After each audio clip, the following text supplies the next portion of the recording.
നമസ്കാരം. ഇന്നത്തെ പ്രാദേശിക വാർത്തകളുമായി ഷാജി കടക്കൽ. ലഹരിക്കെതിരെ നാടുണരുന്നു, ശക്തമായ നടപടിക്ക് സർക്കാർ. സംസ്ഥാന വ്യാപക റെയ്ഡിന് സമഗ്ര പദ്ധതി തയ്യാറാക്കാൻ പോലീസ് എക്സൈസ് ഉന്നതതല യോഗത്തിൽ തീരുമാനമായി. ADGP മനോജ് എബ്രാഹിമിനാണ് ഏകോപന ചുമതല. എക്സൈസ് കമ്മീഷണറും നോഡൽ ഓഫീസറാകും. ഇരു വകുപ്പുകളും ചേർന്ന് ലഹരി മാഫിയ സംഘത്തിന്റെ സമഗ്രമായ ഡാറ്റാബേസ് തയ്യാറാക്കും. അന്തർ സംസ്ഥാന ബസ്സുകളിലും വാഹനങ്ങളിലും സംയുക്ത പരിശോധന നടത്തും. വാർത്തകൾ വിശദമായി. സംസ്ഥാനത്ത് ലഹരി വ്യാപകമാകുന്ന പശ്ചാത്തലത്തിൽ ഉന്നതതല യോഗം വിളിച്ചു മുഖ്യമന്ത്രി. ഈ മാസം 24-നാണ് യോഗം. മന്ത്രിമാരും പോലീസ്, എക്സൈസ് ഉന്നത ഉദ്യോഗസ്ഥരും യോഗത്തിൽ പങ്കെടുക്കും. ലഹരിക്കെതിരെ ഇതുവരെ സ്വീകരിച്ച നടപടികളും ഇനി തുടങ്ങുന്ന നടപടികളും യോഗത്തിൽ തീരുമാനിക്കും. കോളേജ്, ഹോസ്റ്റൽ അടക്കം കഞ്ചാവ് പിടികൂടിയ സാഹചര്യത്തിൽ സംയുക്ത ഓപ്പറേഷന് പോലീസും എക്സൈസും തീരുമാനമെടുത്തിട്ടുണ്ട്. രാജ്യത്ത് വിവിധ ഇടങ്ങളിലായി 161 കോടിയുടെ ലഹരി വേട്ട. ഗുവാഹത്തി, ഇംഫാൽ സോണുകളിൽ നിന്ന് 88 കോടിയുടെ ലഹരി മരുന്ന് നാർക്കോട്ടിക്സ് കൺട്രോൾ ബ്യൂറോ പിടികൂടി.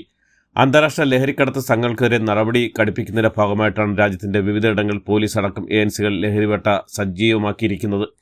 ലഹരിമുക്ത ഭാരതമെന്ന കേന്ദ്ര സർക്കാർ നടപടിക്ക് ശക്തി പകരുന്ന നടപടിയെന്ന് വ്യക്തമാക്കിയ കേന്ദ്ര ആഭ്യന്തരമന്ത്രി അമിത്ഷാ നാർക്കോട്ടിക്സ് കൺട്രോൾ ബ്യൂറോ സംഘത്തെ അഭിനന്ദിച്ചു.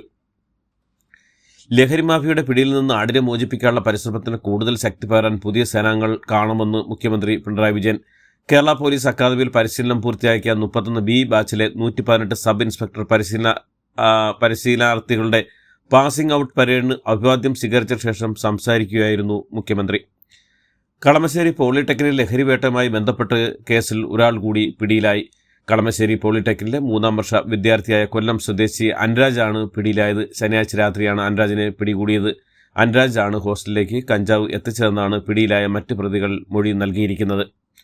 ലോക്സഭാ മണ്ഡലം പുനർനിർണയവുമായി ബന്ധപ്പെട്ട് കേന്ദ്ര സർക്കാരിനെതിരെ തമിഴ്നാട് മുഖ്യമന്ത്രി MK സ്റ്റാലിൻ നയിക്കുന്ന ചെന്നൈയിലെ പ്രതിഷേധ സംഗമത്തിൽ കേരള മുഖ്യമന്ത്രി പിണറായി വിജയൻ പങ്കെടുക്കും. കേന്ദ്രത്തിനെതിരായ പ്രതിഷേധത്തിൽ പങ്കെടുക്കാൻ മുഖ്യമന്ത്രിക്ക് CPM കേന്ദ്ര നേതൃത്വം അനുമതി നൽകിയിരുന്നു. മണ്ഡല പുനർനിർണയ നീക്കത്തിൽ തെക്കേ ഇന്ത്യൻ സംസ്ഥാനങ്ങളുടെ ആശങ്ക പരിഹരിക്കണമെന്ന MK സ്റ്റാലിന്റെ ആവശ്യം ന്യായമാണെന്നാണ് CPMന്റെയും അഭിപ്രായം. ഇടുക്കിയിലെ ഗ്രാമ്പിയിലെ ജനവാസ മേഖലയിൽ ഇറങ്ങിയ കടുവ ഇന്നലെയും മയക്കുവെടിവെക്കാൻ കഴിഞ്ഞില്ല. കടുവ കാട്ടിലേക്ക് കയറിയതാണ് നിഗമനം എന്ന് കോട്ടയം DFO N രാജേഷ് പറഞ്ഞു. ശനിയാഴ്ച രാത്രി വരെ ഗ്രാമ്പി പള്ളിക്ക് സമയം കണ്ട കടുവ ഇന്നലെ ഡ്രോൺ ഉപയോഗിച്ച് പരിശോധന നടത്തിയെങ്കിലും കണ്ടെത്താൻ കഴിഞ്ഞില്ല.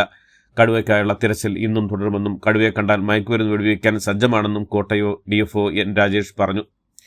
കൊച്ചി വിമാനത്താവളത്തിനായി സ്ഥലമേറ്റെടുത്തപ്പോൾ വീടും പുരയിടവും നഷ്ടപ്പെട്ടവർക്കായി രൂപവൽക്കരിച്ച 2-ാം ഘട്ട പുനരധിവാസ പദ്ധതിക്ക് ഡയറക്ടർ ബോർഡ് അംഗീകാരം നൽകി. സർക്കാരിന്റെ വരുമാന സ്രോതസ്സിൽ പ്രധാനപ്പെട്ട വകുപ്പായ രജിസ്ട്രേഷൻ വകുപ്പ് ഈ വർഷം പ്രതീക്ഷിക്കുന്നത് 5500-ലധികം കോടി രൂപയെന്ന് മന്ത്രി കടന്നപ്പള്ളി രാമചന്ദ്രൻ. സംസ്ഥാനത്ത് വേനൽ മഴ കൂടുതൽ ജില്ലകളിൽ ലഭിക്കുമെന്ന് കാലാവസ്ഥാ വകുപ്പിന്റെ മുന്നറിയിപ്പ്. മാർച്ച് 20 വരെ മിക്ക ജില്ലകളിലും വേനൽ മഴയ്ക്ക് സാധ്യതയുണ്ടെന്നും അറിയിപ്പിൽ പറയുന്നു. കോഴിക്കോട് താമരശ്ശേരിയിലെ അനധികൃത ട്യൂഷൻ സെന്ററുകൾ പൂട്ടാൻ ഉത്തരവിറക്കി വിദ്യാഭ്യാസ വകുപ്പ്. ചട്ടം ലംഘിച്ച് പ്രവർത്തിക്കുന്ന സ്ഥാപനങ്ങൾക്കെതിരെ നടപടിയെടുക്കാൻ പഞ്ചായത്ത് സെക്രട്ടറിക്ക് നിർദ്ദേശം നൽകി. വിദ്യാർത്ഥി സംഘർഷത്തിൽ 10-ാം ക്ലാസ് വിദ്യാർത്ഥി ഷഹബാസ് കൊല്ലപ്പെട്ട സാഹചര്യത്തിലാണ് ഈ തീരുമാനം. വിലങ്ങാട്ടെ ദുരിതബാധിതർക്കായി തയ്യാറാക്കിയ പുനരധിവാസ പട്ടികയെക്കുറിച്ചും വ്യാപക പരാതി. ഉരുൾപൊട്ടൽ നേരിട്ട നിരവധി കുടുംബാംഗങ്ങൾ സർക്കാർ തയ്യാറാക്കിയ ആദ്യഘട്ട പട്ടികയിൽ നിന്ന് പുറത്തായി.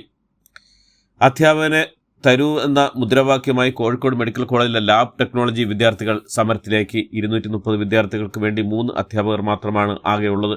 +2-ന് ഉയർന്ന മാർക്ക് നേടി MLTക്ക് പ്രവേശനം നേടിയ വിദ്യാർത്ഥികളാണ് പഠനം മുന്നോട്ട് കൊണ്ടുപോകാനാകാതെ വിഷമിക്കുന്നത്. കോഴിക്കോട് മെഡിക്കൽ കോളേജിലെ BSc മെഡിക്കൽ ലാബറട്ടറി ടെക്നോളജി വിദ്യാർത്ഥികൾക്കാണ് ഈ സമരത്തിന് ഇറങ്ങുന്നത്. CPM കോട്ടയം ജില്ലാ സെക്രട്ടറിയായി TR രഘുനാഥനെ തെരഞ്ഞെടുത്തു. സംസ്ഥാന സെക്രട്ടറി എടുത്ത തീരുമാനം MV ഗോവിന്ദൻ ജില്ലാ സെക്രട്ടേറിയറ്റിലും ജില്ലാ കമ്മിറ്റിയിലും അറിയിച്ചു. അന്തരിച്ച AV റസലിന് പിൻഗാമിയാണ് TR രഘുനാഥൻ കോട്ടയം ജില്ലാ സെക്രട്ടറി സ്ഥാനത്തേക്ക് എത്തുന്നത്. കടയ്ക്കൽ ദേവീക്ഷേത്രത്തിലെ തിരുവാതിര മഹോത്സവത്തിലെ ആഘോഷിയുടെ സംഗീത പരിപാടിയിൽ പാർട്ടി കൊടിയും ചിഹ്നവും പ്രദർശിപ്പിച്ചതിനെ തള്ളി ക്ഷേത്ര ഉപദേശക സമിതി. പാട്ടിനൊപ്പം LED വാളിൽ കൊടിയും ചിഹ്നം കാണിച്ചെത്തിരാട്ടെന്ന് ഉപദേശ സമിതി പ്രസിഡന്റ് S വികാസ് പറഞ്ഞു. സംഘാടകർ സംഭവിച്ച ശ്രദ്ധക്കുറവ് ആവർത്തിക്കാതിരിക്കാൻ ജാഗ്രത പുലർത്തും. ദേവസ്വം ബോർഡിന്റെ വിജിലൻസ് അന്വേഷണത്തെ സ്വാഗതം ചെയ്യുന്നുവെന്നും ഉയർന്ന വിവാദങ്ങളിൽ ദുഃഖമുണ്ടെന്നും ക്ഷേത്ര ഭാരവാഹികൾ പറഞ്ഞു. കൈക്കൂലി വാങ്ങുന്നതിന്റെ വിജിലൻസ് പിടിയിലായ IOC DGM അലക്സ് മാത്യുവിന്റെ പക്കൽ വൻ നിക്ഷേപവും മദ്യശേഖരവും. കൊച്ചിയിലെ വീട്ടിൽ നടത്തിയ പരിശോധനയിൽ വിജിലൻസ് വൻ നിക്ഷേപത്തിന്റെ രേഖകൾ പിടിച്ചെടുത്തു. ഇയാളുടെ വീട്ടിൽ വൻതോതിൽ മദ്യശേഖരമുണ്ടെന്നാണ് വിജിലൻസ് വിശദമാക്കുന്നത്. മെഡിക്കൽ കോളേജിൽ നിന്ന് പരിശോധനയ്ക്ക് അയച്ച ശരീരഭാഗങ്ങളുടെ സാമ്പിളുകൾ എടുത്തുകൊണ്ടുപോയ കേസിൽ ആക്രി കച്ചവടക്കാരനായ ഇതര സംസ്ഥാന തൊഴിലാളികളുടെ അറസ്റ്റ് രേഖപ്പെടുത്തി. സൂപ്രണ്ടിന്റെ പരാതിയിലാണ് UP സ്വദേശി ഈസ ചന്ദ് അറസ്റ്റ് പോലീസ് രേഖപ്പെടുത്തിയത്. സംഭവത്തിന് പിന്നാലെ ഒരു സംഘം ആൾക്കാർ തന്നെ മർദ്ദിച്ചുവെന്നും ഈസ ചന്ദ് മൊഴി നൽകിയിരുന്നു. നിയമസഭാ തെരഞ്ഞെടുപ്പിൽ ജനപ്രിയരായ സീനിയർ നേതാക്കളെ മത്സരിപ്പിക്കാനുള്ള തന്ത്രവുമായി കോൺഗ്രസ്. മഹാരാജാസ് കോളേജിലെ KSUവിന്റെ മുൻ യൂണിറ്റ് പ്രസിഡന്റും KSU മലപ്പുറം ജില്ലാ സെക്രട്ടറി മുഹമ്മദ് നിയാസിനെ സംഘടനയുടെ എറണാകുളം ജില്ലാ പ്രസിഡന്റ് നേതൃത്വത്തിൽ മർദ്ദിച്ചെന്ന് പരാതി.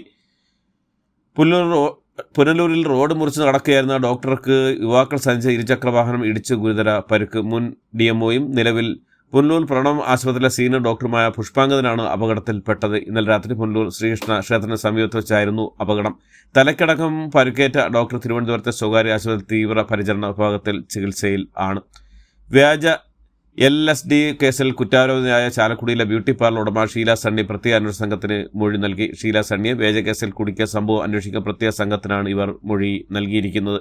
കനത്ത മഴയിൽ നിറഞ്ഞൊഴുകിയ ഓടൽ വീണ് കോഴിക്കോട് കോവൂരിൽ ഇന്നലെ രാത്രി ഒരാളെ കാണാതായി. കോവൂർ സ്വദേശി ശശിയാണ് ഓടയിൽ വീണത്. കോവൂർ MLA റോഡിൽ മണലേരുന്ന താഴത്തെ ബസ് സ്റ്റോപ്പിനടുത്തുള്ള ഓടയുടെ സമയം നിൽക്കുകയായിരുന്ന ശശി കാൽവഴുതി ഓടയിലേക്ക് വീഴുന്നതായിരുന്നു എന്നാണ് പ്രാഥമികമായി അനുമാനിക്കുന്നത്. 2 കിലോമീറ്ററോളം ദൂരം ഫയർഫോഴ്സ് തെരച്ചിൽ നടത്തിയിരുന്നെങ്കിലും ഇയാളെ ഇതുവരെയും കണ്ടെത്താൻ സാധിച്ചില്ല. വൈക്കം വെച്ചൂർ ചേരംകുളങ്ങരയിൽ KSRTC ബസ്സും ബൈക്കും കൂട്ടിയിടിച്ച അപകടത്തിൽ ബൈക്ക് യാത്രക്കാരനായ യുവാവ് മരിച്ചു. കോഴിക്കോട് നിന്ന് കുമ്പാറയ്ക്ക് പോവുകയായിരുന്ന KSRTC ബസ് മറിഞ്ഞു. അപകടം മുക്കത്താണ് ബസ് അപകടത്തിൽപ്പെട്ടത്. ബസ്സിൽ 20ഓളം യാത്രക്കാരുണ്ടായിരുന്നു. ഡ്രൈവറും കണ്ടക്ടർ ഉൾപ്പെടെ 15 പേർക്ക് അപകടത്തിൽ പരിക്കേറ്റിട്ടുണ്ട്. ഗൂഗിൾ മാപ്പ് നോക്കി തടയണയിലൂടെ സഞ്ചരിച്ച കാർ രാത്രിയിൽ പുഴയിലേക്ക് പതിച്ചു. കാറിലുണ്ടായിരുന്ന 5 കുടുംബം അത്ഭുതമായി രക്ഷപ്പെട്ടു. മലപ്പുറം കോട്ടക്കൽ ചെങ്ങൂട്ടൂർ മന്ദാരത്തൊടി വീട്ടിൽ ബാലകൃഷ്ണൻ, സദാനന്ദൻ, വിശാലക്ഷി, രുക്മിണി, കൃഷ്ണപ്രസാദ് എന്നിവരാണ് രക്ഷപ്പെട്ടത്. താമരശ്ശേരി പെരുമ്പള്ളിയിൽ നിന്ന് മാർച്ച് 11 തീയതി മുതൽ കാണാതായ പെൺകുട്ടി തൃശ്ശൂരിലെത്തിയതായി കണ്ടെത്തി. 14 തീയതി തൃശ്ശൂർ KSRTC ബസ് സ്റ്റാൻഡ് സമയത്ത് ലോഡ്ജിൽ നിന്ന് എത്തിയത്. പെൺകുട്ടി നടന്നു വരുന്ന CCTV ദൃശ്യങ്ങൾ പോലീസിന് കൈമാറി. ബന്ധുവായ യുവാവിനെയും ദൃശ്യങ്ങളിൽ കാണാം. പ്രധാനമന്ത്രി നരേന്ദ്രമോദിയുടെ 2ാമത്തെ പോഡ്കാസ്റ്റ് അഭിമുഖം പുറത്ത്. അമേരിക്കൻ പോഡ്കാസ്റ്റർ ലെക്സ് ഫ്രിഡ്മാന്റെ പോഡ്കാസ്റ്റിലാണ് 3.25 മണിക്കൂറോളം മോദി സംസാരിച്ചത്. മോദി എന്ന പേരല്ല, ഇന്ത്യൻ ജനതയാണ് തന്റെ കരുത്തെന്ന് പറഞ്ഞ പ്രധാനമന്ത്രി അമേരിക്കൻ പ്രസിഡന്റ് ഡൊണാൾഡ് ട്രംപിനെ അസാമാന്യ ധീരനെന്ന് വാഴ്ത്തി. ഗാന്ധിയുടെ ആശയങ്ങൾ ആകർഷയാണ് താൻ ആദ്യമായി നിരാഹാരം അനുഷ്ഠിച്ചതെന്നും അഭിമുഖത്തിൽ മോദി പറഞ്ഞു. 3.5 മണിക്കൂറിൽ നീണ്ട പോഡ്കാസ്റ്റിൽ RSSനെയും പ്രധാനമന്ത്രി പുകഴ്ത്തി. ഇതിനെല്ലാം പുറമെ തന്റെ ചെറുപ്പകാലത്തെക്കുറിച്ചും പിതാവിന്റെ അച്ചടക്കത്തെക്കുറിച്ചും അമ്മയുടെ ത്യാഗങ്ങളെക്കുറിച്ചുമെല്ലാം പ്രധാനമന്ത്രി പോഡ്കാസ്റ്റിൽ മനസ്സ് തുറക്കുന്നുമുണ്ട്. കർണാടകയിലെ യുവനടി രമ്യ റാവു സ്വർണ്ണക്കടത്ത് കേസിൽ അറസ്റ്റിന് പിന്നാലെ കർണാടക DGP K. രാമചന്ദ്രറാവു നിർബന്ധ അവധിയിൽ പ്രവേശിപ്പിച്ചു. 75 കോടി രൂപയുടെ MDMAയുമായി 2 വിദേശ വനിതകൾ പിടിയിൽ. ദില്ലിയിൽ നിന്ന് ബാംഗ്ലൂർ വന്നിറങ്ങിയ 2 സ്ത്രീകളിൽ നിന്നാണ് 37.87 MDMAകൾ പിടിച്ചെടുത്തത്. കർണാടക ചരിത്രത്തിലെ ഏറ്റവും തന്നെ വലിയ ലഹരി വേട്ടയാണ്. പിടിയിലെ 2 സ്ത്രീകളും ദക്ഷിണാഫ്രിക്ക സ്വദേശികളാണ്.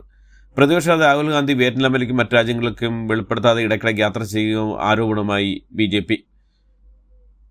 ആധാറും വോട്ടർ ID കാർഡും ബന്ധിപ്പിക്കുന്ന നിർണായക നീക്കവുമായി കേന്ദ്ര സർക്കാർ. വോട്ടർ നമ്പർ ഇരട്ട പരാതിയിൽ തിരഞ്ഞെടുപ്പ് കമ്മീഷൻ ചൊവ്വാഴ്ച വിളിച്ചു ചേർത്തിരിക്കുന്ന ആഭ്യന്തര നിയമമന്ത്രാലയങ്ങളിലെ ഉന്നത ഉദ്യോഗസ്ഥ യോഗത്തിൽ തീരുമാനം വന്നേക്കും. മഹാരാഷ്ട്രയിൽ മഹായുക്തി സർക്കാരിന്റെ ഭിന്നത മുതലെടുക്കാനുള്ള ശ്രമത്തിൽ കോൺഗ്രസ്. ഇതോടുകൂടി ഇന്നത്തെ വാർത്തകൾ അവസാനിക്കുന്നു. എല്ലാവർക്കും നന്ദി, നമസ്കാരം.